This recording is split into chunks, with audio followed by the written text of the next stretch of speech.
Mujeres determinadas en sabiduría. Dígalo, mujeres. Mujeres, pero con un poquito más de fuerza. Bien. Mujeres determinadas en sabiduría. Bueno, ¿y los hombres qué dicen? Pero fuerte, con voz fuerte. Voz varonil. Bien. Hoy no voy a entrar a determinar algunos aspectos de la sabiduría porque lo vimos el día jueves. Y si no, tocaría repetir nuevamente la enseñanza. Pero pues hay algunos hermanos que nos están acompañando hoy. El jueves no vinieron, ¿verdad? Y yo les decía a los hermanos, hablar de la sabiduría, esto aquí nos tendríamos que sentar mucho tiempo. Mucho tiempo. Y seguramente yo hoy les voy a hablar de la palabra de Dios, pero también creo que me han invitado porque soy psicóloga. Y les voy a decir algo. Yo sé, a veces hay contextos donde uno va a enseñar la palabra y le dicen, es que hay algunos hermanos que quieren arreglar todo con la psicología. Pues eso sería una necedad, porque al final del día yo no puedo bajar la majestuosidad de Dios a nivel de la psicología, ¿verdad? Nada se puede arreglar con la psicología, solo que la psicología me ayuda a entender un poco más el contexto de la conducta humana y por qué reaccionamos como reaccionamos. Y entendemos hoy que toda estructura de tu cuerpo fue diseñada y creada ¿por quién? Por Dios. ¿Sí? Alguien que me diga, hermana, lo que pasa es que las hormonas hay que reprenderlas y sujetarlas. A mí me han invitado a hablar sobre la mujer. Pero a ver, ¿cuántos casados hay aquí? Que les toca lidiar cada 28 días, ¿no? ¿Sí o no? ¿No? Ah, bueno. Y cuando llegamos al periodo de la premenopausia, menopausia y posmenopausia, ¿sí? Es decir, un periodo larguito, ¿no? Entonces alguien me dice, hermana, pero eso explicar lo de las hormonas, eso no. Porque al final del día, la sabiduría es como yo puedo también dominar mi propio temperamento con el carácter de Dios. Yo puedo hablar de sabiduría, pero si yo no sé cómo poner en contexto todo ese conocimiento para poder dominarme a mí misma, va a ser muy difícil. ¿Sí? Usted puede hablar de dominio propio, pero si usted no se sabe regular emocionalmente, el dominio propio no está en usted. Entonces nos toca empezar a mirar ciertos contextos también en esta parte, que seguramente lo voy a explicar desde el conocimiento secular, pero también explicado desde la palabra. Mujeres determinadas en sabiduría. Bien, el día jueves explicábamos que estamos edificando con sabiduría. Y decíamos entonces que la edificación requiere de una planificación. A ver, ¿cuántos de ustedes están acostumbrados a planificar? ¿Sí o no? Hermana, yo voy caminando en el camino de Dios y lo que se me presente eso hago, ¿verdad? Como venga la vida. Pero fíjense que la palabra del Señor está transversalizada por procesos de planificación, ¿sí? Desde la creación, ya ahí se nos pone en visión también el proceso de planificación para la creación. Porque imagínense ustedes, Dios creando primero los animales marinos y luego crear el mar, ¿sí? Entonces aquí estamos mirando que necesitamos para la edificación, necesitamos una planificación. Y leíamos entonces en Lucas, también este día, de que nosotros lo que cuesta seguir a Cristo. Todavía no esa diapositiva. Estamos aquí porque estoy haciendo el resumen, ¿no? Lo que cuesta seguir a Cristo. Y hablábamos entonces que la vida cristiana o lo que nos cuesta seguir a Cristo es semejante cuando construimos una torre, ¿verdad? Decíamos eso. Y que esa torre requería de una planificación donde yo tengo que sentarme, no sea que cuando yo vaya a la mitad ya yo no tenga presupuesto para acabar la torre. Entonces de repente sea la burla de las otras personas. Es decir, que la vida cristiana o el discipulado, porque cuando yo hablo del discipulado, hay muchas personas que llegan a la iglesia, se bautizan. De hecho, les voy a decir que están arrepentidos, se han arrepentido y se bautizan. Pero cuando no tienen un proceso de discipulado, que va de la mano también con ese proceso de santificación que requerimos, va a ser muy difícil. Va a ser muy difícil. Por eso discipularnos, ¿verdad? Formarnos es necesario para la vida cristiana. Y hablábamos también que la fe va mucho más allá de la emoción, que la fe se sustenta en el razonamiento, ¿verdad? Decíamos esto el jueves también, que la fe no es algo que de repente yo vengo aquí, yo empiezo a decir, tengo fe que Dios me va a llenar la alacena de la comida, cuando hay un principio fundamental desde el inicio de todos los tiempos, que si tú no trabajas, ¿qué pasa? Bueno, esos son dichos, ¿no? Pero la palabra del Señor a mí me dice que con el sudor de tu frente te vas a sostener o vas a adquirir el pan de todos los días. Bien, entonces decíamos también esto. Entonces decíamos que esta edificación que estamos edificando con sabiduría. Y también era necesario recordar qué es sabiduría entonces, ¿verdad? Entonces, leíamos en Proverbios 3, versículo del 3 al 16, que dice así: bienaventurado el hombre que halla la sabiduría y obtiene la inteligencia, porque su ganancia es mejor que la ganancia de la plata, y sus frutos más que el oro fino. Más preciosa es que las piedras preciosas, y todo lo que puedes desear no se puede comparar a ella. Largura de días está en su mano derecha, y en su mano izquierda riquezas y honras. Entonces decíamos que Proverbios es un libro que nos insta a la sabiduría, ¿verdad? Que nos insta a la sabiduría, y que de repente Proverbios también nosotros podemos encontrar en Santiago muchos de estos dichos o también principios que nos rigen la vida cristiana. Solo que en Santiago usted va a encontrar que Santiago nos propone, ¿no? Es decir, este libro de Santiago nos está proponiendo que la fe se mide en obras, ¿no? Que la fe sin obra es muerta. Eso quiere decir que cuando el apóstol Pablo habla de que he peleado la buena batalla de la fe, ¿ustedes han leído este contexto del apóstol Pablo? Qué bonito, ¿no? Las cartas paulinas, leerlas, ¿sí? Saborearlas. He peleado la buena batalla de la fe. Una pelea es que una acción, ¿sí? ¿O qué piensan ustedes? ¿Sí? ¿Yo cómo peleo? Yo me siento aquí a pelear así telepáticamente, a mover cosas telepáticamente. No, es un llamado a la acción. Precisamente la fe es un llamado a la acción. Yo tengo que accionar, porque si no acciono, efectivamente habrá muchas cosas que no van a pasar en mi vida. Por eso hablábamos de edificar, y la edificación tiene una acción activa de parte mía. Es decir, que yo tengo que accionar, yo tengo que trabajar. Y si no, usted se puede gastar mucho tiempo orando, que si nos da tiempo, yo siempre digo lo mismo, pero me toca darles el contexto. Yo les decía, es importante la oración, es fundamental. Pero la oración no es una oración simplemente para que Dios me dé cosas, ¿verdad? O es una oración SOS. O es una oración donde yo me puedo desahogar. Claro que me puedo desahogar, pero hermano, comunicarme con Dios y entrar en la intimidad con Dios va más allá de un desahogo emocional. ¿O qué piensa usted? Va mucho más allá. Y muchas veces nos hemos acostumbrado a quedarnos en la orilla. Entonces decíamos que la inteligencia es la facultad que tiene la mente, que permite aprender, entender, razonar, tomar decisiones y formarse una idea determinada de la realidad. Decíamos entonces que todos somos inteligentes. ¿Sí o no? ¿Cuántos inteligentes hay aquí? ¿Como 10? Digan amén. Ay, hermanos, digan amén. Eso me ayuda así a sentirme así como apoyada, ¿sí? Entonces decíamos que todos ustedes tienen un nivel de inteligencia. La inteligencia traduce conocimiento, ¿verdad? Todos nosotros. Y yo les decía que en cuanto a términos psicológicos, efectivamente, y ustedes también dentro de sus contextos, van a encontrar de que hay personas que son más pilas que otras, ¿no? En ciertas cosas, en matemáticas, en música. Eso quiere decir que hay diferentes tipos de inteligencia, pero todos tenemos un grado de inteligencia y conocimiento, todos nosotros. Pero la sabiduría es una cualidad atribuida a quien posee una gran cantidad de conocimiento. Mira, hermanos, usted puede conocer la Biblia, puede saber la estructura de la oración. Hoy por hoy en nuestras iglesias tenemos muchos teólogos, muchos, demasiado. Hay otros que nos ha tocado así ahí estudiar la palabra, ¿no? Casi como porque nos toca. Pero tenemos conocimiento, pero no lo aplicamos. No lo aplicamos.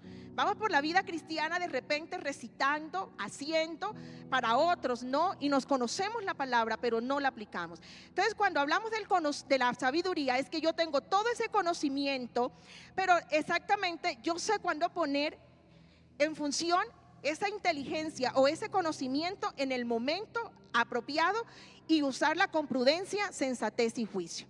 Entonces la sabiduría se va a adquirir con el tiempo. Con el tiempo se adquiere esa sabiduría. A ver, ¿cuántos sabios hay aquí? Y sabias. ¿Sí o no? Esa sabiduría se va desarrollando con el tiempo, con las experiencias propias, ajenas, con la observación y con la reflexión también de la vida. Y decíamos entonces, pasemos por favor a la anterior diapositiva. Ahí. Decíamos entonces que nosotros tenemos que ir a la fuente de la sabiduría nuestra. ¿Quién es la fuente de la sabiduría nuestra? ¿Sí o no? Pero díganlo así como con seguridad. ¿Sí? Díganlo con seguridad. Dios, Cristo, ¿verdad? Es la fuente de mi sabiduría. Es la fuente de mi sabiduría. Porque la palabra del Señor me deja ver que hay diferentes tipos de sabiduría. Hay diferentes tipos. Y en este capítulo, en Santiago 3, versículo número 13, dice que nosotros tenemos que ir a la fuente de toda sabiduría. Fuente de toda sabiduría nuestra. Hermanos, nosotros somos cristocéntricos. ¿Sí? De hecho, yo tengo siempre que tener un contraste de lo que yo voy a decidir con lo que dice el principio bíblico. No hay nada más como yo decidir con sabiduría que revisar entonces cuáles son mis principios y no venderlos. Hay muchos de nosotros, decíamos el jueves, viviendo una vida cristiana sin Cristo, que vienen a la iglesia, pero que de repente están haciendo negociación con sus valores y principios, porque pareciera que cosas tan sencillas no están elevando toda la masa. Y a mí la palabra del Señor me dice que el que sabe hacer lo bueno y no lo hace, le es contado como si fuese pecado. Y también me dice la palabra del Señor que una gota, que un poquito de levadura leuda toda la masa, toda la masa. Y que es importante entonces despojarnos de todas esas cosas que nos están acercando o que nos alejan más bien del Señor. Entonces, cuando yo digo que necesito edificar en sabiduría, yo necesito ir a la fuente. ¿Quién es mi fuente? Cristo, ¿verdad? Porque hay diferentes tipos de sabiduría. Y dice así: y quien es sabio y entendido entre vosotros, muestre por la buena conducta sus obras en sabia mansedumbre. A ver, ¿cuántos humildes sabemos aquí? Alguien decía que cuando ya dice alguien que es humilde, ya lleva como algo de arrogancia, ¿no? Yo sí soy humilde, ¿sí? Pero bueno, ¿cuántos humildes sabemos aquí? Y uno dice amén, ¿verdad?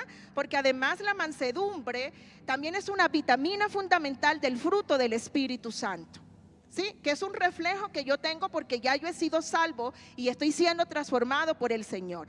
Y dice así la palabra del Señor: pero tenéis celos amargos y contención en vuestros corazones. No os jactéis ni mentáis contra la verdad, porque esta sabiduría no es la que desciende de lo alto, sino es terrenal. Es terrenal, animal y diabólica. Es decir, que sí existe una sabiduría que de repente yo puedo estar por ahí pensando que es de Dios, pero no es de Dios. Y muchos de nosotros tenemos la vida cristiana más bien fortalecida y consolidada con dichos de otros, con la parte cultural, con el tema de la crianza. Y se hace necesario hablar de esto, mis hermanos. Miren, nosotros a veces hacemos valoraciones a donde uno va de pronto a hacer las enseñanzas y las personas tienen claras las doctrinas fundamentales. ¿Saben cuáles son? Te las recitan, ¿sí? Y empiezan a decirte, ¿no? El arrepentimiento, el bautismo, la fe, la llenura del Espíritu Santo, el bautismo en agua, ¿no? La redención, entonces también la justificación. Y ellos empiezan a decirte cuáles son la santificación, la gloria, todo eso. Te lo empiezan a decir ellos y nos lo recitamos todo por completo. Pero aquí hay una situación, y es que a nosotros nos toca ser determinados y tomar decisiones respecto a nuestra vida cristiana. Y cuando yo le digo que tomar decisiones, nos toca a nosotros ir a revisarnos todo el tiempo cómo funcionamos en nosotros mismos, en la intimidad con el Señor, pero también cómo funcionamos en nuestra casa, con nuestras parejas, con nuestros hijos. Hoy estamos viendo unos flagelos bien complicados de infidelidades de parte de los cónyuges, donde nos justificamos y decimos entonces que no es una infidelidad. No lo es, porque muchas veces a lo malo llamamos bueno y a lo bueno llamamos malo. Es necesario ir quitando todo esto, porque las veces que vengas a esta iglesia te voy a decir, llevamos muchos años aquí predicando la palabra del Señor, pero el día de la venida del Señor nos vamos a llevar muchas sorpresas. Y de repente que no sean los otros sorprendidos de que tú te hayas quedado o de que yo también lo haya hecho. Que necesitamos un proceso de transformación. Dice, porque esta sabiduría no es la que desciende de lo alto, porque donde hay celos, contención, ahí hay perturbación y toda obra perversa. Pero la sabiduría que es de lo alto, es decir, que viene de Dios, dice, es primeramente pura. Dígalo, pura. Pura. Amén. Después pacífica, amable, benigna, llena de misericordia. ¿Cuánto nos hace falta la misericordia? Y hay cosas tan sencillas que nos están evitando ser determinados en esa sabiduría de Dios, porque la sabiduría de Dios es la que nos permite accionar cambios en nuestra vida. En nuestra vida. Y dice entonces que llena de misericordia y de buenos frutos. Amén. Sin incertidumbre ni hipocresía. Ni hipocresía. Hermanos, a nosotros se nos da muy fácil ser hipócritas. A mí también. De hecho, en el trabajo a veces uno se vuelve así, ¿no? Uno está como enojado por dentro y no soluciona problemas, no pide perdón, tampoco ofrece el perdón, no lo entrega, pero aún así yo me saludo con todos, pero por dentro tengo raíces de amargura que al Señor no le agrada. Una cosa es la amargura. Mara, ¿sí? Hoy estoy equivocada, ¿sí? Mara tuvo amargura, ¿verdad? Ahí en su proceso, una amargura. Hermanos, yo les quiero decir que pasamos por momentos y atravesamos momentos de amargura. ¿Cuántos de ustedes han atravesado momentos de amarguras profundas? Muy fuertes, ¿verdad? Que a veces nos tiran, yo les decía esta tarde, nos tiran a la lona. Pero lo importante es que ahí, desde la lona donde estamos, tenemos la mano de gracia del Señor para levantarnos, amén, y que nos guía y nos lleva a cumplir el propósito. Yo les decía esta tarde, yo he descubierto en mi vida que Cristo, que Dios cumple el propósito a pesar de nosotros. A pesar de esta humanidad, el Señor nos va transformando. Tiene un proceso de transformación con nosotros. Entonces es muy importante que nosotros sepamos que hay cosas muy pequeñas que a veces ni siquiera son determinados por mi raciocinio, porque a veces yo pienso que no tengo que transformarlo, pero son esas cosas pequeñas con las cuales yo tengo que generar una renuncia. Tienes que renunciar, y las renuncias cuestan, las renuncias duelen. Hay renuncias que te duelen demasiado, pero lo importante es que cuando generamos esa renuncia podemos soltar y recibir entonces lo que el Señor tiene para con cada uno de nosotros. Mira, hermanos, no tenga miedo a la renuncia. Por más que usted quiera asirse a eso, no tenga miedo a la renuncia, porque yo sé que el Señor va entonces a agradarse de esa renuncia que usted está teniendo, y el Señor va a empezar a cumplir el propósito que tiene con cada uno de ustedes. Entonces, si queremos, pasemos a la siguiente diapositiva. Entonces, si yo quiero estar con sabiduría todo el tiempo, tengo que alimentarme de la fuente. Y esa fuente yo tengo que conocer la palabra de Dios. Tengo que ir entonces también a alimentarme de la palabra del Señor y estar en intimidad con Dios. Estar en esa intimidad con Dios. Pasemos a la siguiente entonces. Y es muy importante entender que la sabiduría transforma. A ver, ¿a cuántos ha transformado la sabiduría? ¿Sí o no? La sabiduría tiene que transformar. En Colosenses 3, Si yo quiero que por favor lo busque, vamos a leer Colosenses 3 y vamos a leer desde el versículo número 5 y me voy a permitir leer todo el capítulo. La sabiduría que transforma. Entonces quiero decirte, mientras usted busca Colosenses 3, desde el 5 al versículo 17, dice que la sabiduría no es estática, mis hermanos, sino es un proceso dinámico. Que a medida que adquirimos sabiduría, nuestra perspectiva de nuestra vida va cambiando, nuestras emociones se regulan y nuestra forma de relacionarnos con los demás también se transforma. Y se dice entonces que esta sabiduría va transformando el intelecto. ¿Cuántos de nosotros ya pensamos también como Cristo? Recuerden que la palabra del Señor es la mente de Cristo. Y a veces a nosotros vienen y nos pegan fuerte, pero nosotros tenemos la palabra de Dios, ¿no? Nos defendemos con la palabra de Dios, pero no es que la coja y le des al otro golpe, ¿no? Sino inteligentemente te defiendes con la palabra del Señor. Va transformando nuestro intelecto, nuestras emociones, y vamos creciendo también en la parte espiritual. Entonces, como necesitamos transformarnos en esa sabiduría, es muy importante saber que hay una antigua vida en Cristo y hay una nueva vida en Cristo.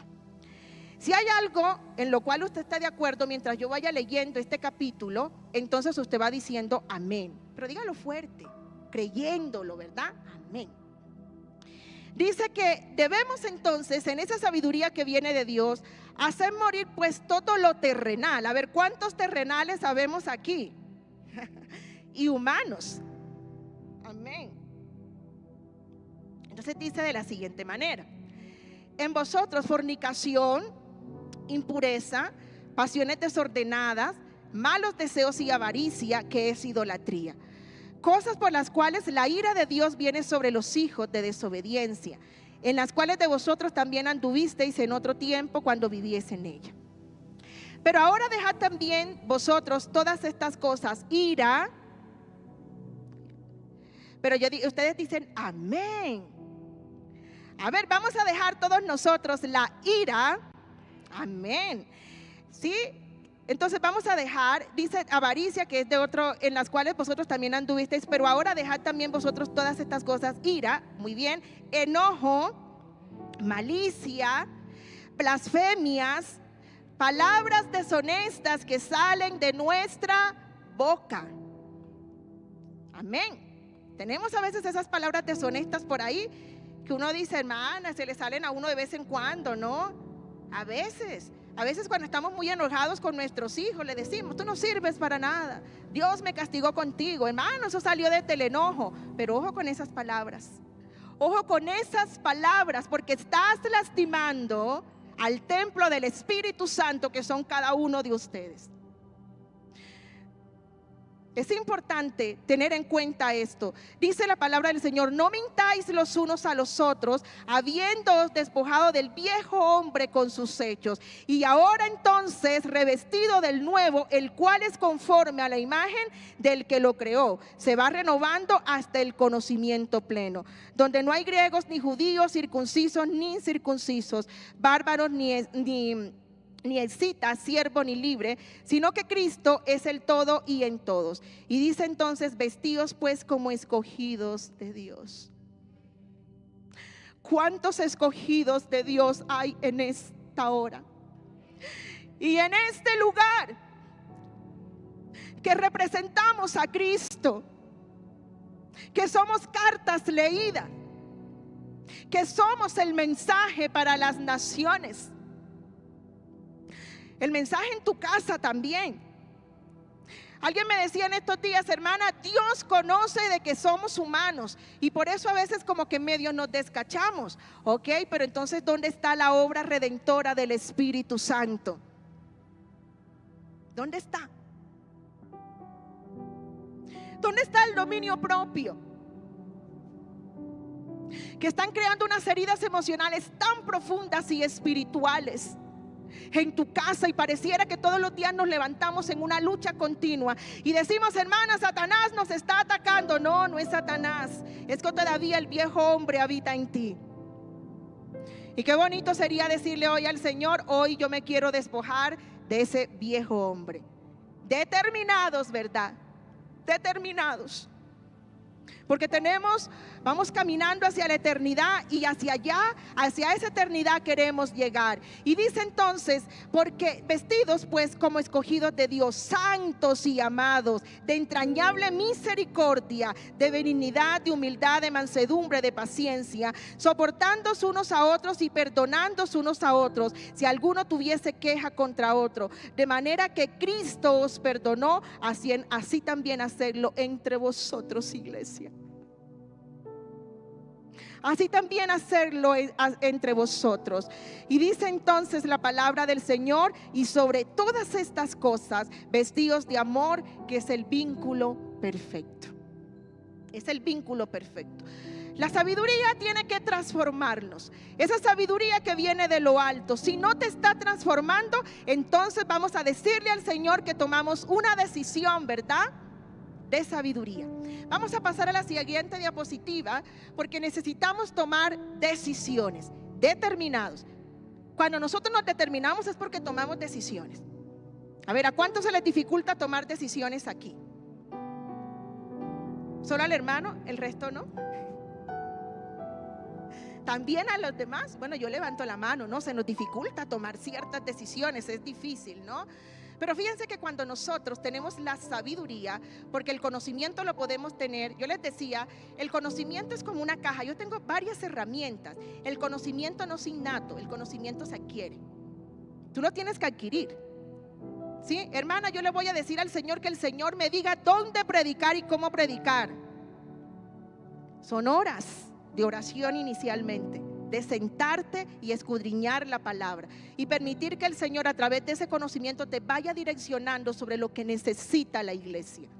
Eso se llama sabiduría. La sabiduría, yo tengo todo este conocimiento, pero yo me paro aquí y el Señor te dice: usa esto, y te va trayendo todas esas condiciones que tienes. Usa esto, forma, haz, ¿verdad? Porque ya hay un conocimiento previo, pero el Señor te dice a través de su sabiduría cómo poner en práctica o cómo usar ese conocimiento. Cómo usarlo. Pero para tener sabiduría tienes que tener conocimiento. Conocimiento. Y para eso tienes que formarte. Iglesia, necesitamos formarnos. Necesitamos formarnos. Y mira, yo les voy a decir, alguien me dice: es que la iglesia no forma. Yo no, la iglesia sí forma. Sí forma. A nivel nacional se están haciendo procesos de formación, familias, hijos, padres, ¿sí? Hay formación por todos lados, y en la iglesia local también. De hecho, yo llegaba hoy aquí y ya habían formación por todos lados, ¿no? La iglesia te está formando. Dios te está formando, perdóname, Dios está formando a la iglesia a través de sus líderes y servidores. Pero resulta que de pronto nosotros no accionamos venir y aprender. Nos cuesta, ¿verdad? Nos cuesta. Dios es el que me forma, pero Dios te forma a través de sus siervos. Te está formando a través de sus siervos. Hermanos, son horas y horas y horas delante de la presencia del Señor, para que el que viene aquí a enseñarte la palabra también te pueda traducir, es decir, que te pueda transmitir una palabra. Son horas y horas pidiéndole al Señor: Señor, háblale a tu iglesia. Entonces ven, fórmate, toma esa decisión. Entonces, cuando hablamos de la toma de decisiones, fíjense que se dice que unas personas con alto coeficiente intelectual, es decir, con mucho conocimiento, pueden tomar decisiones con acierto y responsabilidad que otras, que sencillamente se dejan llevar por lo práctico, lo objetivo, y sin valorar las matices. Sin valorar esas matices. Y se dice entonces que una persona que es sabia toma decisiones más acertadas, y estas decisiones corresponden a la etapa de un proceso de razonamiento. Es lo final, es el final. ¿Cuántos de ustedes han tomado decisiones para casarse solo porque les gustó la chica o el chico? Por allá escuché un leve amén. Me gustó, hermana. Dios habló a mi corazón. Me palpitó de tal manera, hermana, que yo dije: ese es, o esa es. Y nada, me casé. ¿Y cómo van? Pues aquí vamos, hermana, en la lucha. ¿Sí? Como es hasta que la muerte nos separe. Bueno, yo aquí orándole al Señor: o se la manda o se la lleva, ¿verdad? Pero esto ha sido duro, hermana, duro. ¿Por qué? Porque a veces pasamos la vida tomando decisiones desde el instinto y no desde la razón. Y esto nos permite también hacer procesos de análisis, orientarnos hacia la solución de problemas, ¿verdad? Entonces, la toma de decisiones está plagada siempre como de sesgos, de juicio y de emociones que intervienen todo el tiempo. Y fíjense que en Proverbios 12, versículo 15 al 18, lo voy a leer en la versión Nueva Biblia Viva, dice: el necio cree que lo que hace está bien. A ver, ¿cuántos necios habemos aquí? También, sabios y necios, ¿no? O sea, somos sabios para algunas cosas y para otras cosas a veces somos necios. Somos necios, ¿no? Dice, pero el sabio escucha consejos. El necio se enfurece fácilmente, pero el prudente se mantiene sereno cuando lo insultan.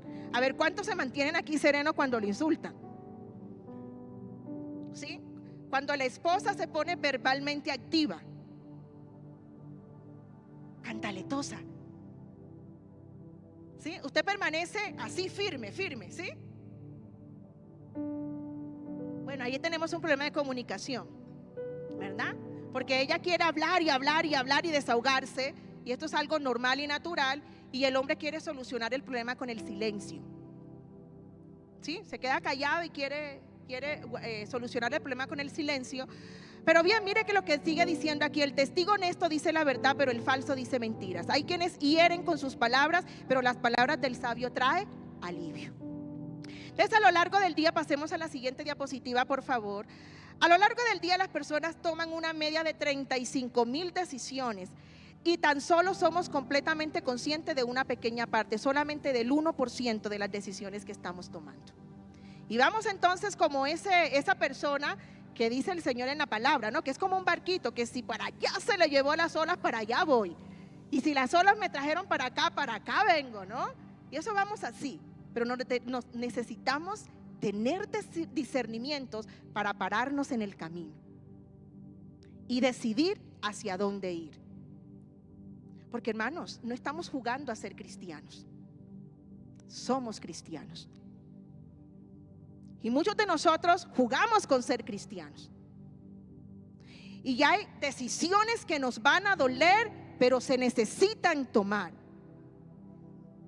Yo aquí estoy y yo no conozco muchas historias de ustedes, pero lo que sí, hermano, yo les voy a decir una cosa. Yo les decía el jueves: en la venida del Señor está cerca, y esto a veces como que suena como a cliché, ¿no? Hermana, la venida del Señor está cerca, pero es cierto, la venida del Señor está cerca. Y muchas veces nosotros estamos poniendo en peligro una salvación tan grande, solamente por pasiones humanas y pasajeras. Entonces necesitamos ceñirnos los lomos en esta noche y decirle al Señor: no importa lo que cueste, Señor. No importa lo que me cueste, Señor, pero yo necesito generar una renuncia y tomar decisiones conscientes hacia la eternidad. Necesito tomar esas decisiones conscientes. Y se dice entonces que nuestro cerebro toma 99.74% de las decisiones de manera automática. De manera automática, es decir, sin que realmente seamos conscientes de ellas. Pero aquí hay un cuadrito, que yo sé que hay algunos de ustedes que ya les está tomando por ahí fotos. Hay un cuadrito que dice que hay momentos en que hay decisiones que son avanzadas, hay otras decisiones que son básicas. ¿Qué voy a desayunar hoy? Es una decisión básica. Usted puede decir: no, hermana, pues yo creo que voy a consumir quesito con una arepa o huevitos con pan. Eso es una decisión básica, ¿verdad? De hecho, a veces hasta instintiva. Pero hay decisiones que son trascendentales. ¿Con quién me voy a casar? Es una decisión trascendental, ¿verdad? Si voy a planificar mi vida cristiana, el discipulado, porque yo sé que cuesta seguir a Cristo, pero yo lo voy a hacer. Seguir al Señor, ir hacia la eternidad con Él. Me voy a cambiar de ciudad o me voy a cambiar de trabajo, o qué carrera voy a trabajar también. Todo eso son decisiones de alto nivel. Ustedes me dijeron: hermana, hay que hablar sobre determinados en sabiduría, es decir, que hay que tomar decisiones. Hay que tomar decisiones trascendentales. Y para esto, pasemos a la siguiente diapositiva, por favor. Mujeres, yo necesito, para empezar a tomar todo ese conocimiento que tengo, yo necesito conocerme. ¿Quién soy yo? A ver, mujer, ¿quién eres tú? Díganme. A ver cuántas mujeres hay aquí, y hombres que conocen a sus mujeres. Díganle así: ¿quién soy yo? No, o sea, yo hago la pregunta y ustedes me responden. A ver, ¿quién soy yo? ¿Quién eres tú como mujer? ¿Quién eres? Dímelo. Una hija de Dios, ¿qué más? Están como muy silenciosos ustedes. O no me están entendiendo, o están concentrados. ¿Sí? La segunda, bueno. Tengo que conocerme quién soy yo. Porque hermano, mire, yo les voy a decir, yo no puedo dominarme ni regularme a mí misma si yo no sé quién soy. Si yo todo el tiempo ando por allí como, no sé, como amanezca, ¿no? Hermana, sigo a Cristo, estoy, pero mira, aquí fuerte y firme. Pero porque hoy amanecí contento y feliz. Pero mañana cuando amanezca con miedo, Señor, Dios mío, ya yo no puedo seguirte. Y cuando amanezco con enojos, menos, ¿no? Y parece que las emociones me llevan, me traen, son los que toman decisiones por mí. Pero necesitamos tomar decisiones firmes. Bien firmes, mujeres. Tenemos mujeres poco sabias. Poco sabias. La mujer sabia edifica su casa. Tenemos mujeres poco sabias, que parece que lo que reina en su casa es el grito, la amenaza, la tristeza, la depresión. Ojo, todo esto son situaciones que valdrían la pena que usted consulte, que busque la consejería. No se tiene por qué quedar así. Pero la palabra del Señor también me dice que los hombres deben vivir con sus esposas sabiamente. Vivan con ellas sabiamente. Tenemos hombres poco sabios. Entonces esto de la sabiduría no solamente es para ella, también es para los hombres. Entonces para eso tenemos que conocernos. Pasemos a la siguiente, por favor. Bien, ¿ustedes ven ahí? ¿Sí? Ven. Entonces vemos aquí que en esas estructuras que el Señor nos ha permitido y en esa formación que tenemos, aquí hay muchas cosas que decir, pero bueno, las mujeres tienen dominancia del hemisferio derecho del cerebro. Esto no es una verdad absoluta.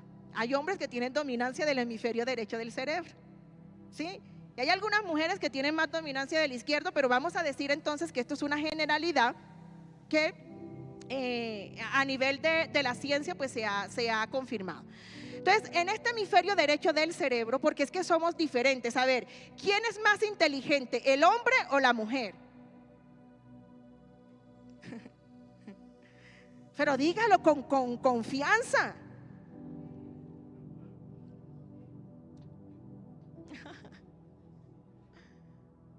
En estos días estábamos en una charla en otro país, no digo porque está siendo grabado, y yo les voy a decir que era enorme el concepto de que las mujeres es más inteligente que el hombre. Hermana, porque es que las mujeres hervimos el agua, fritamos el huevo, cambiamos el pañal al mismo tiempo, y los hombres una cosa a la vez, ¿sí? Y hay otros que me decían, el hombre, usted no ve el cerebro del hombre, esa cabeza tan grande del hombre, ¿no? ¿Sí? Esa cabeza tan grande, eso quiere decir que comerse, entonces cabeza grande, cerebro grande, mayor capacidad de inteligencia. No es cierto, no es cierto. Nosotros somos distintos por diseño, somos diferentes, pero no nos vamos a pelear aquí, ¿no? Somos diferentes, pero no somos superiores ni inferiores. Nada, aquí todos tenemos un valor incalculable delante de Dios. Amén, un valor incalculable. Entonces, en ese hemisferio derecho, la mujer es más sentimental. Digan amén o no. A ver, ¿qué mujer no es sentimental? Amén. Bien, entonces somos más sentimentales, emocionales, dígalo, expresivas. Hablamos por todos, ¿no? Bueno, hay otras que no, porque les hace de alguna manera el tema de la crianza y habilidades sociales. Pero les voy a decir, tenemos una necesidad de hablar. Comunicativas, intuitivas, espontáneas, visuales, corporales también. Y se dice entonces que las mujeres en este hemisferio derecho del cerebro somos más auditivas. De hecho, las mujeres podemos percibir más olores que los hombres. Por eso es que cuando su mujer le diga, estoy oliendo tal cosa, créale que lo está oliendo. Y esto se activa un poco más cuando las mujeres están en su proceso de gestación. Bien, van a oler mucho más. Y no es que el olor, lo que pasa es que usted no lo percibe. Y usted no sabe la cantidad de problemáticas de parejas que tenemos por la mala higiene. Porque él dice, a mí no me huele. A mí no me huele la boca, yo tengo muy buena higiene oral y ella lo está oliendo todo. Y usted me dice, ay hermana, ¿usted por qué dice eso? Porque ustedes no saben la cantidad de solicitud de divorcios que hay por la falta de higiene y por la falta de humildad. Hermana, es que ella me está diciendo que me lave la boca, pero es que a mí no me huele, yo no me voy a lavar la boca. Y yo digo, pero si ella quiere que te laves la boca, lávate la boca. Te tienes que ahorrar la consejería y pagar para una consulta. Fácil. Pero nos sentamos en el ego, en el orgullo, ¿verdad? Nos sentamos en el orgullo. Por eso es que el principio es fundamental. La Biblia nos habla de un principio, pero no nos habla del todo cómo poner en función ese principio. Entonces usted dice, aquí todos somos, el esposo ama a la esposa, qué bendición, ¿no? Y la esposa respeta a su esposo. Y los hijos honran, y los padres no provocan a ira a sus hijos. ¿En dónde está eso? Pues usted lo puede encontrar en Efesios 5 y Efesios 6. Ahí lo ve, qué bendición. A ver, ¿cuántos esposos aman a sus esposas? Amén. Pero no como usted quiera, sino como Cristo ama a la iglesia, ¿verdad? Porque a veces amamos por ahí.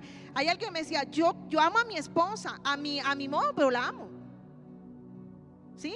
Ustedes no han escuchado eso, yo la amo. Que ya no me entiende, así me crié yo, así me criaron a mí. ¿Sí? A mí no me criaron, a mí nunca me dieron abrazos. Entonces yo digo, ¿dónde está la obra redentora y transformadora de Dios? ¿Dónde está?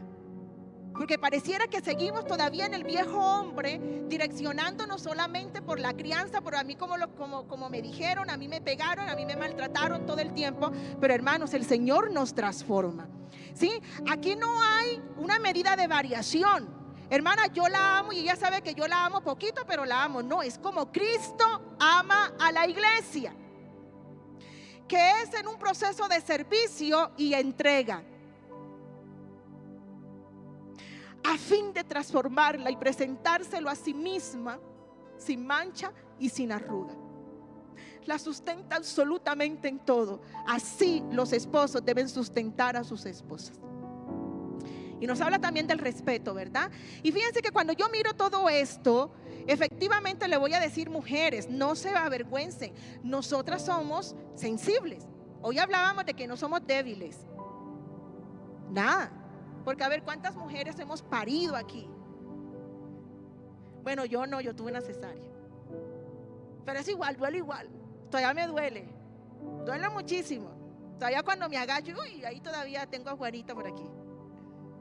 Pero yo le voy a decir una cosa, no hay mayor dolor que parir un hijo. No hay mayor dolor. Imagínense que cada hora se te va ampliando solamente 1 centímetro de tu canal de parto.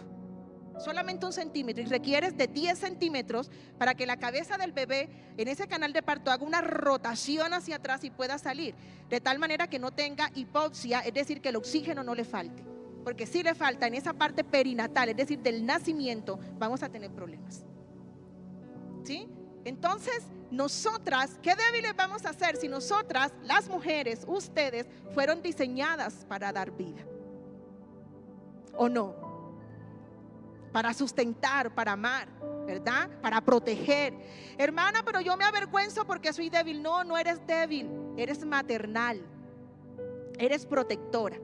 Y cuando nosotros nos vamos a la otra parte del hombre, que el hombre tiene el hemisferio de izquierdo, el hombre es más lógico. A ver, ¿cuántos hombres son lógicos aquí? Las mujeres le están contando la historia y la mujer lo único que quiere es que la escuchen, ¿o no? Que llores, tú lloras y que te escuchen, no importa, la misma historia repetida 1000 veces, pero tú quieres que te escuchen y empáticamente, que te miren a los ojos, ¿sí?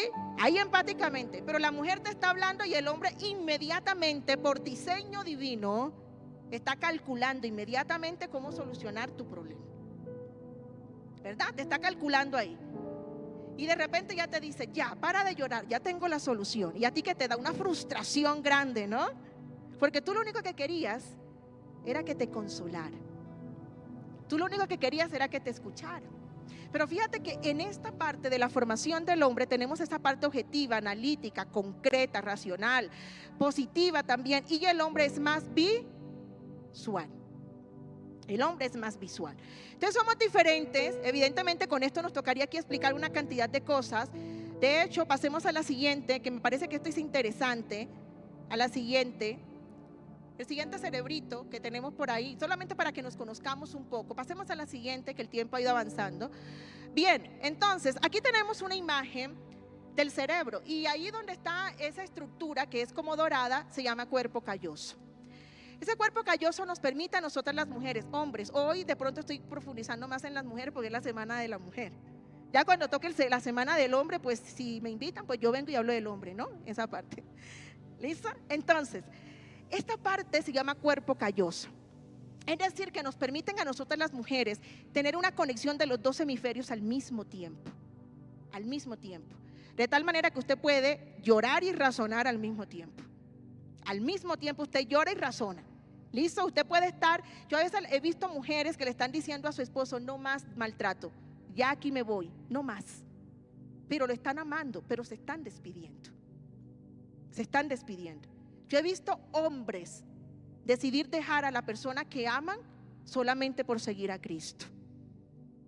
Y le pueden estar diciendo, sí, la amo, la quiero, o ella también lo mismo, pero yo estoy tomando una decisión, es decir, poniendo en función esos dos hemisferios al mismo tiempo. Pasemos a la siguiente.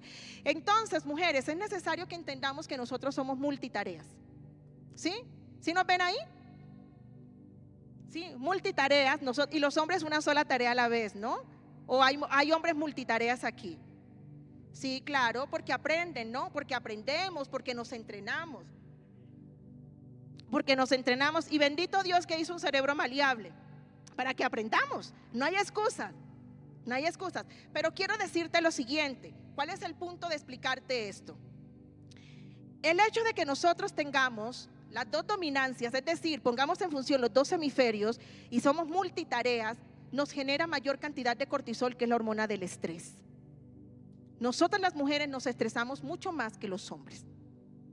Por eso tenemos más problemas hormonales, también tenemos más problemas de depresión, de ansiedad, y por eso también sufrimos más de estrés. A ver, ¿cuántas mujeres se estresan aquí? Amén. Y estresan a los hombres de ahí también, ¿no? Se estresa uno y estresan al otro. Pasemos a la siguiente. ¿Sí? Entonces, el conocerme tiene que llevarme a mí a tener una iniciación también desde el conocimiento y desde la razón. Digo yo siempre razón, porque es que a veces uno dice, ay hermana, es que hoy amanecí estresado y como ya Dios me hizo así, yo libero cortisol por todos lados, que es la hormona del estrés, hermana. Eso me lo dijo la hermana Claudia, ¿sí? Y la hermana Claudia me dijo que yo tenía distrés emocional o estrés crónico, entonces yo soy así. No, no somos así, ¿sí? Eso solamente es una manifestación de la conducta, pero créeme que tú eres un hijo de Dios. Tú eres una hija de Dios y nos podemos regular. Eso es vivir sabiamente. Nos podemos regular. Entonces las mujeres sufren más de dolores crónicos y son más susceptibles a los tratamientos. Es decir, las mujeres se adhieren mucho más a los tratamientos, sea cual sea, que los hombres. Hombres y mujeres procesan el dolor de manera diferente. Las mujeres somos más resistentes al dolor, los hombres no tanto. ¿Sí? Los hombres no tanto. Pero eso no quiere decir que ellos el dolor no lo sientan. Lo que pasa es que el umbral del dolor para ellos está más bajo. Entonces lo que nosotros tenemos el umbral más arriba, lo que para nosotros es un dolor terrible, para ellos también, pero con el umbral más bajo. ¿Sí? Algo así como cuando tienen gripa, ¿no? ¿Sí? Tenemos esa gripa, yo no puedo con la vida, y uno con gripa y todo igual se levanta, ¿no? Le pica la cama a uno.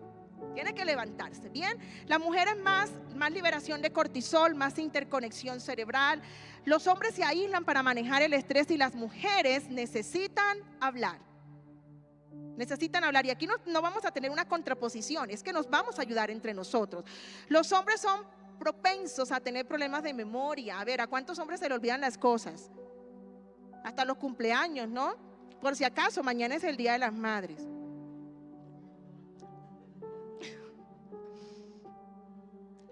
Hermana, eso es una fecha comercial. Pues sí, comercial sí es, bíblico no es. Ay, pero dele el regalito, qué bendición. El agradecimiento sí es bíblico.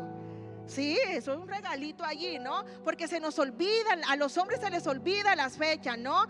Y las mujeres tienden a dormir un poco mal. Pasemos por favor a la diapositiva número 17, donde nos están diciendo que las mujeres tienen mayor evocación de su experiencia afectiva y mayor memoria emocional. A ver, las mujeres no recordamos, sino que revivimos. ¿Sí o no? No, así dice la ciencia, o sea, yo no me lo estoy inventando. Las mujeres revivimos. Cuando no se hace un proceso adecuado, ¿sí? Donde y de hecho a veces en las parejas sucede mucho eso. 15 años de convivencia. Y resulta que algo que pasó en el primer año todavía yo lo estoy recordando. Y cuando yo lo recuerdo, lo revivo con la misma emoción, la misma rabia, el mismo enojo. Y yo me debería separar ya. Lleva 15 años después de eso, ¿no? 15 años. Y quiero decirte porque es que tenemos mayor memoria emocional. La tenemos. Y no es porque nos las inventemos, es que la tenemos. Y nosotros tenemos la capacidad de ver detalles, los hombres no tanto. ¿Sí? Se dice que la visión del hombre es un poco más lineal, a nosotros un poco más curva. Nosotros vemos. Por eso, hombre que está casado, tu radar es tu mujer. Tu radar es tu mujer. Cuando tu mujer te está diciendo que algo no está bien, entonces préstale atención. Préstale atención, porque además es tu ayuda idónea, ¿verdad? Es tu ayuda idónea. No es la ayuda, porque a veces nosotros pensamos que ayuda idónea es alguien que está relegado por allá y cuando yo necesito mi ayuda, entonces si Dios es tu ayudador, ¿está relegado por allá? No. Dice la palabra del Señor que idónea es una sola palabra en hebreo que significa, o sea, no es ayuda idónea, sino idónea, que es una ayuda que viene directamente de Dios, directamente, que significa ser también, ayuda, viene, en fin.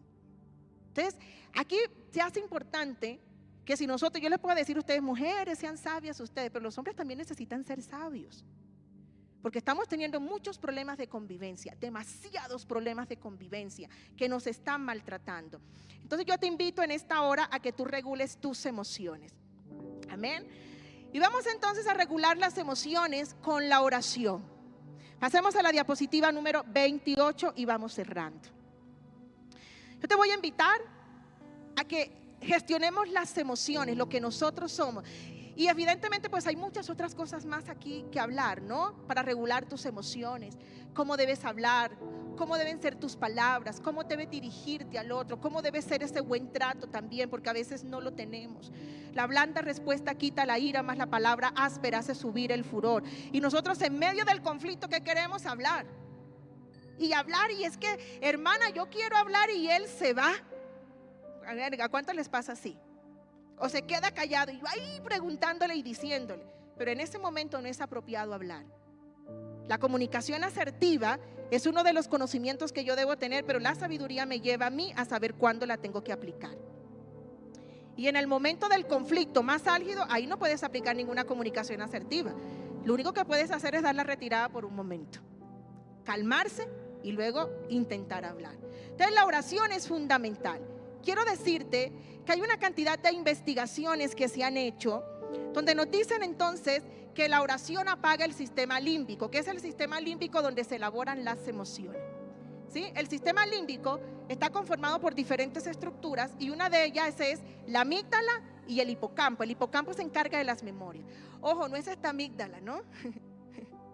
Alguien me decía, hermano, me quedé sin memoria, sin emociones, porque me quitaron las amígdalas. No, no es esta amígdala, es una que está en el centro de nuestro cerebro. ¿Listo? Si le quitaron las amígdalas, usted tranquilo, sigue teniendo emociones. Entonces se dice que las apaga el sistema límbico y cuando más se disminuye la actividad de los lóbulos, es decir, de esta parte, entonces se dice entonces que somos un poco más felices y más saludables. Pasemos entonces a la siguiente. Yo les voy a invitar la diapositiva número 30. Ustedes como verán aquí hay un cerebrito. Si ustedes, alguno de ustedes quieren estas diapositivas, son como 40, yo se las puedo pasar. ¿Listo? Está un poco más explicado si ustedes desean tenerlo. Y como verán, entonces aquí tenemos un cerebro que está distribuido por diferentes lóbulos. Te dice el lóbulo frontal, el lóbulo parental, el lóbulo temporal, el lóbulo occipital y el cerebelo, en la parte de abajo, ¿no? El cerebelo que está encargado de nuestros movimientos y la parte motora. En este lóbulo frontal, cuando tú oras, pero hermano, yo les quiero decir, es una oración que atraviesa la queja. Hermano, quejarnos, ¿usted cree que quejarnos delante de la presencia del Señor está bien? Pues yo creo que sí, yo me he quejado muchas veces. Uno se queja. Alguien me decía, hermana, delante de Dios yo no puedo decir el para qué, sino el por qué. No, habrá momentos en que le vas a preguntar al Señor por qué. Y está bien, cuando uno hace procesos de duelo, sobre todo cuando a la persona se le muere un ser querido, yo decirle el segundo día, dile al Señor para qué, eso es injusto. Porque está en su duelo, ¿verdad? Esa persona está en su duelo. Y esa persona le va a preguntar al Señor, Señor, ¿por qué, Señor? ¿Y será que el Señor lo va a castigar? Pero ¿por qué lo va a castigar si el Señor lo hizo? Y sabe que le está doliendo, que está siendo atravesado por el dolor. No va a pasar nada. Ya después preguntará el para qué. Pero fíjense que cuando nosotros oramos en este lóbulo frontal, que es donde nosotros tomamos decisiones, están las habilidades más avanzadas del ser humano, que es lo único que nos diferencia de los animales. Aquí tenemos la planificación, tenemos también la organización, la abolición, la conciencia de Dios también, la conciencia de pecado. Se dice entonces los estudiosos que ahí lo tenemos en la frontal. Cuando yo oro, entonces la frontal me permite una mayor cantidad de concentración. Me voy a concentrar, ¿verdad? Porque a veces nosotros cuando oramos desde las emociones. Y las emociones cuando no están apagadas me permite ver que todo está mal. Todo está mal. Y esos pensamientos negativos se me van a venir. Pero cuando yo los apago puedo tener mayor cantidad de concentración. Y se dice también que va a prevenir el deterioro mental. Y te voy a decir que hay una cantidad de investigaciones que me parecen a mí que son maravillosas, que nos dicen también que van a prevenir y hasta curar la demencia y el Alzheimer. No lo digo yo, lo dicen las investigaciones. Y también en este lóbulo parental dice que neutraliza el ego, neutraliza los problemas de desapego también, es decir, va bajando la altivez y hay más conciencia de Dios y conciencia de los demás. Se dice entonces que la oración estimula y ayuda a mantener y a prevenir también esas contracciones que a veces llegan a nuestra vida y nosotros no sabemos hacia dónde ir. La oración fortalece la conexión espiritual con Dios y los demás, al tiempo que proporciona beneficios físicos y mentales. Al orar con fe se reduce el estrés. Hay que orar más. Amén. Para regular nuestras emociones. Se reduce el estrés, se aumenta la confianza en las promesas divinas. La presencia del Espíritu Santo y la palabra y la alabanza en la vida cristiana, entonces complementa también en este acto de oración. La oración estimula la recuperación celular. Amén. Y reduce la presión arterial. Los hipertensos aquí. Vamos a orar más. Bueno, pero no se deje de tomar la medicina. ¿Sí? Hermana, ¿y la falta de fe? No, pues si el médico le dice, pero ore. Al final el médico le dice, ya no tienes hipertensión. Vamos a retirar la medicina. Ya la vamos a retirar. Mejora la resistencia a las enfermedades. A nivel mental se ha asociado con una mejora de la memoria, función cognitivo, así como la prevención de enfermedades como la demencia y el Alzheimer. En definitiva, la oración ofrece una vida espiritual plena y contribuye a una existencia más saludable y más feliz. Entonces, iglesia, y hay muchas más que decir. Seguramente, no hay muchas más otras cosas que decir. Pero quiero decirte, tanto a las mujeres como a los hombres, necesitamos conocernos, porque es la única manera de ser determinados en sabiduría. Yo te voy a invitar a estar de pie.